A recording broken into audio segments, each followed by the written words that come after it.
Енді Құран қол көтеру мәселе намазда. Соны бір аздап бір-екі хадисін түсіндіріп алайын иншалла. Қол көтеру мәселеде ең бірінші арман. Құранда Алла Тағала былай дейді: "Аузу биллахи минаш шайтанир раджим. Вақуму лиллахи қанитин." Намазда тұрғанда тыныш болың деп айтады. Қанет болың дейді. Қимылдамай тұрың дейді намазда тұрғанда дейді. Қалайда намазға тұрдыңыз дейді, аъза ва жаварих, адамның ағза мүшеңіз дейді, қимылдамасын дейді. Алланың құзырында тұрғандай, құлшылыққа тұрғандай адам болып тұрың дейді. Артық іс әрекет сізден көрінбесін дейді. Қуму лиллахи қанитин. Бұл Құран аяттың сөзі, Құранның сөзі. Екінші, пайғамбарымыздың қайтарған хадистері бар. Пайғамбарымыз саллаллаху алейхи ва саллям хадисінде айтады: "Ма яракум рафии айдиякум кааннаха арнабу хайли шамс." Имам Муслим келтіретін хадисте Пайғамбарымыз саллаллаху алейхи ва саллям бір намазға шыққанда сахабалар қолын көтере берген намаздың артында. Пайғамбар саллаллаху алейхи ва саллям қайтып не қылды? Сізге не болды дейді. Аттың құйрығы сияқты қолыңызды көтере бересіңіз. Устуру фи салат. Намазда тыныш тұрың дейді. Намаздың мақсаты тыныштық. Жаңа Құранның аятында айтқан. Енді бір нәрсені түсінеміз біз. Қараңыз, бір мәселе бар. Бірінші, ешқашан хадисім, ұстанатын хадисіміз Құранға қайшы келмеу керек. Соны түсінейік. Құранда бір сөз айтып тұрса, екінші сөзді хадис айтса, ол болмайды. Немесе бір хадисіміз Құранға теңге келеді, екінші хадисіміз Құранға келмейді. Біз не істеуіміз керек? Құранға келетін хадисін ұстауымыз керек. Түсінеміз ба? Оламалар айтады. Имам Шахуалилlah, Худжатуллаху балиға деген кітабында айтады. Негізі ешқашан хадис амалға жарамды болатын хадис дейді аманжан. Амалға жарамды хадис ешқашан Құранға қайшы келмеу керек. Немесе басқа сахи хадистерге қайшы келмеу керек дейді. Тек қана бір хадис. Бұл оламалардың ғана нәтижесі. Имам Шахуалилlah деген Худжатуллаху балиға деген кітабында айтқан. Тек қана бір хадис. Хадиске немесе Құранға қайшы келеді дейді. Ол қандай хадис дейді? Ол мансух болған хадис дейді. Оның күші жойылған хадис дейді. Құранға да сахи хадиске қайшы келеді дейді. Түсінеміз ба? Құранда Алла Тағала не деп жатыр? Намазда тұрғанда тыныш тұрың деді. Пайғамбарымыз саллаллаху алейхи ва саллям да өзі намазда тұрғанда қол көтеруден қайтарды. Енді екінші хадистер бар. Қол көтерді пайғамбарды. Пайғамбар намазда тұрғанда, рүкуға барғанда, сәждеге барғанда қол көтерді деген хадистер бар. Жаңа айттық, хадис Құранға қайшы келмеу керек. Немесе басқа ана сахи хадис Құранға тең келген хадиспен де қайшы келмеу керек. Түсінеміз ба? Енді сондай кезде не істейміз? Ол Құранға хадиске қайшы келген хадис, ол мансух, оның күші қайраттин? Күші жойылды. Оған амал жасауға жарамайды ол хадис болмады. Келтіре берсін ондай хадисті. Ол жаңа айттық қой, ереже бойынша Құранға қайшы келді ол. Түсінеміз ба? Сахи хадиске, қай сахи хадиске? Құранмен теңдей келген хадис бар ғой. Құранда Алла Тағала тыныш тұрың деді. Хадисте де Пайғамбар саллаллаху алейхи ва саллям намазда устуру фи салат. Намаздың мақсаты тыныштық деген хадис бар ғой. Құранмен теңдей келген хадиске қайшы келіп тұр. Ереже бойынша қай хадис Құранға қайшы келеді дедік? Ол hükmü, күші жойылған хадис ол. Яғни ол амалға жарамайтын хадис. Ол қандай да көп бола берсін. Ол қандай Бұхариде де келе берсін. Ол Муслимде де келе қойсын. Ереже бойынша Құранға сахи хадиске қайшы келіп тұр ол. Қайсы хадис Құранға сахи хадиске қайшы келетін болса, ол не қылды? Мансух хадис. Заман. Саған сондай хадисті келсесің, не істейсің? Осы ережені айтасың. Бұл ереже бойынша оған амал жасауға болмайды. Себебі ол хадисін Құранға, сахи хадиске қайшы келеді. Енді жаңа хадисті Пайғамбарымыз саллаллаху алейхи ва саллям Муслимде келетін хадисті былай деп айтады. Хараджа алейна Расулуллах саллаллаху алейхи ва саллям, Жабир ибн Сумара деген сахаба айтады. Пайғамбарымыз саллаллаху алейхи ва саллям бізге намазға имам болып шықты. فقال айтты ما لي أراكم رافعي أيديكم كأنها فقدناه خيل الشمس. Sizге не болды? Қолыңызды аттың құйрығы сияқты көтере бересіңіз деді. Осқұлды салат, намазды тыныш тұрың. Не болды сізге деді? Қолыңызды көтере бересіңіз деді. Sizге не болды?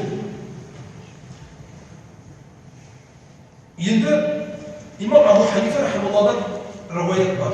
имам Абу Ханифа рахималлах былай деп айтады. حدثنا إسحاق وهو إسحاق بن راهويه قال نا وكيعنا أبي حنيفة قال ما باله يرفع يديه عند كل رفع وخفض أن يريد أن يطير خرمز أين عبد الله بن مبارك aytadi men bugün imam Abu Hanife'nin şakirti var. İmam Abu Hanife rahimahullah'ın qasında namaz o'qib turdim deydi. İmam qo'lni ko'tardim deydi. Qo'l ko'tarib namoz o'qidim deydi. İmam Abu Hanife'nin şakirti aytadi. Bir kun İmam Abu Hanife'nin qasida turib namoz o'qidim deydi. Qo'limni ko'taraverdim deydi. Namozdan keyin İmam Abu Hanife ma'na aytdi deydi. Ma balahu yarfa yadayhi inda kulli raf'in wa khafdin deydi. Sаған ne bo'ldi deydi. Har bir еңкейгенде көтерілгенде qo'lni ko'taraverasың. Korktum dedi. Ne oldu sen? Uçup gidip de böyle kaldın dedi. Kanat olmasın dedi. Sana ne? Ayyurida yatayyara dedi. Sen uçtuğunda niyet ettin mi dedi. Uçkun geldi mi dedi. Korkup götüreverdin. Kanat olaverdin dedi. Uçkun geldi mi dedi. Avağa dedi. Osman'ın fissala namazın maksadı tınışkın emes mi dedi. Sen neye kolunu götüreveresin dedi. İnnama haşaytu an tatayyara. Men korktum sen uçup kete çıkar dedi. Namazın içinde dedi. O götüreverdim. Korktum kasında uçup ketesin çıkar dedi. Kanatını baylap koyu vereyim. Bu İmam Abu Hanife Abdullah ibn Mubarak bir şakirtine aytkan sözü. Bu Abu Hanife'nin sözü Kur'an'dan alıngan. Manası onu mazakta olmaz. Onun manası ne? Sana hadis sahih yetip dur. Kur'an'ın ayatı yetip dur. Sen nege Kur'an hadisке қарсы амал жасайсың деп шәкіртім ұрсып жатыр мына жерде мақсаты сол. Саған сахих хадис жетіп тұр, Құранның аяты жетіп тұр. Саған не болды Құран хадиске қарсы боласың деп ұрсып жатыр. Алқама деген кісі. Алқама қала Абдуллах ибн Мас'уд Ала усалли бикум салаты Расулуллах саллаллаху алейхи ва саллям. Абдуллах ибн Мас'уд пайғамбардың сахабасы айтты. Пайғамбардың сахабасы бір күн Алқамаға айтады. Мен саған пайғамбардың дәл оқыған намазын оқып берейін бе саған деп айтты дейді. Абдуллах ибн Мас'уд сахаба айтады. Одан кейін оқыды дейді. Намазға тұрды. Тек қана бір рет қол көтерді. Намаз біткенге дейін қол көтерген жоқ дейді. Түсінеміз ба? Абдуллах ибн Мас'уд пайғамбардың сахабасы бір рет қол көтерді. Одан кейін қайтып қол көтерген жоқ. Арадай. Bu hadisni İmam Tirmizi keltirdi.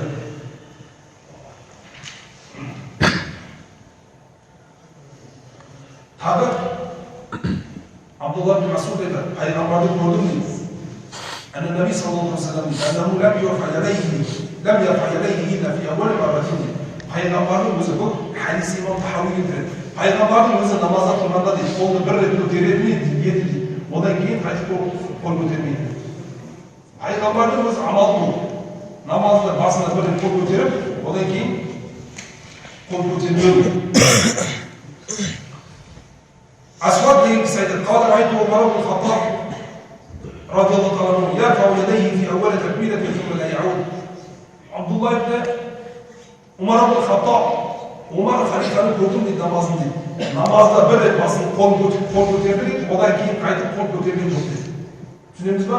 Омардың өзі намазда бір рет қол көтереді, одан кейін қайтып қол көтермейтін болды дейді.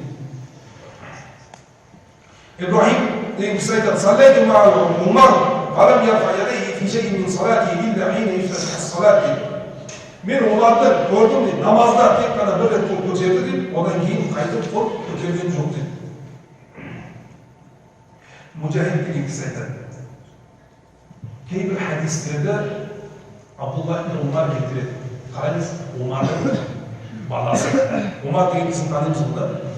Умар радиаллаху анху танимыз. Оның баласы бар, ол да сахаба. Абдуллах деген сахаба бар. Сол Sahaba кейбір хадистерді келтіреді, пайғамбар саллаллаху алейхи вассалам рукуға барғанда, сәждеге барғанда қол көтерді. Түсінеміз ба? Енді жаңа ереже бойынша Құранға қайшы келсе, сахи хадиске, яғни Құранмен тең келетін хадиске қайшы келсе, ол хадис мансух деп айтады. Түсіндік қой да? Оны бұл ереже бойынша еді. Енді хадис бойынша біз дәлелдеп береміз, ол мансух хадис екен. Абдулла ибн Умар қол көтеру деген хадисті келтіреді өзі. Пайғамбар қол көтерді дейді. Рукуға барғанда, сәждеге барғанда деген сияқты. Енді амалын көрейік. Абдулла ибн Умардың амалы өзі қалай? Өз келтірген хадисіне амал жасай ма, жасамай ма? Біз соны түсінсек білеміз қалай екенін бұл хадистің мағынасы. Мужахид деген кісі айтады, қала сәлләйту халфа ибн Умар дейді. Мужахид деген Абдулла ибн Умардың шәкірті айтады, мен Абдулла ибн Умардың артына тұрып намаз оқыдым дейді. Фалам якун ярфау ядайхи илля фи такбиратил ула мин ас-салат. Абдулла ибн Умардың өзі намаз бастағанда тек қана бір рет қол көтеріп, одан кейін намаз біткенге де қол көтерген жоқ дейді. Қараңыз, Абдулла ибн Умардың өзі хадисті келтіреді, пайғамбар қол көтерді деп, бірақ өзі амал жасамайды. Түсінеміз ба? Яғни бұл хадисті мансух болғанын өзі де біледі.